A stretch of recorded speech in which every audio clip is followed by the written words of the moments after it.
Securities اور exchange commission of Pakistan SECP کے اشتراک کردہ اعداد و شمار کے مطابق اس سال مئی میں تعمیرات اور ریئل اسٹیٹ اور IT کے شعبے میں کاروباری افراد نے بڑھ چڑھ کر حصہ لیا۔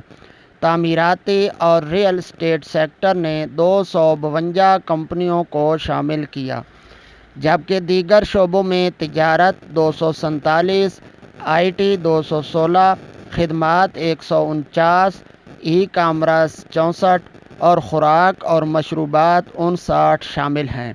ماہرین کا کہنا ہے کہ موجودہ حکومت تعمیراتی شعبے میں گہری دلچسپی لے رہی ہے۔ سیمنٹ اور اسٹیل کمپنیاں پاکستان اسٹاک ایکسچینج میں اچھی کارکردگی کا مظاہرہ کر رہی ہیں۔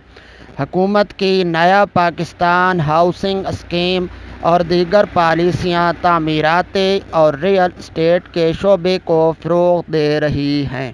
وزیراعظم عمران خان نے اقتدار میں آنے سے پہلے ہی کہا تھا کہ ان کی حکومت تعمیراتی شعبے کے ذریعے معاشی بدلاؤ تلاش کرے گی۔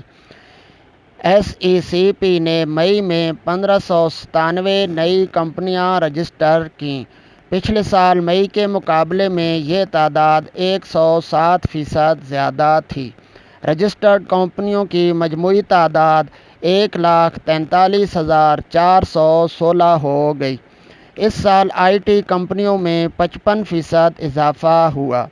مئی میں تقریباً 99% کمپنیوں نے آن لائن رجسٹریشن کی، جن میں آذربائیجان، چین، Denmark, Germany, Korea, Kuwait, Norway, روس، سنگاپور، ترکی، متحدہ عرب امارات، برطانیہ اور امریکہ کی 48 نئی کمپنیوں سے غیر ملکی سرمایہ کاری کی اطلاع ملی ہے۔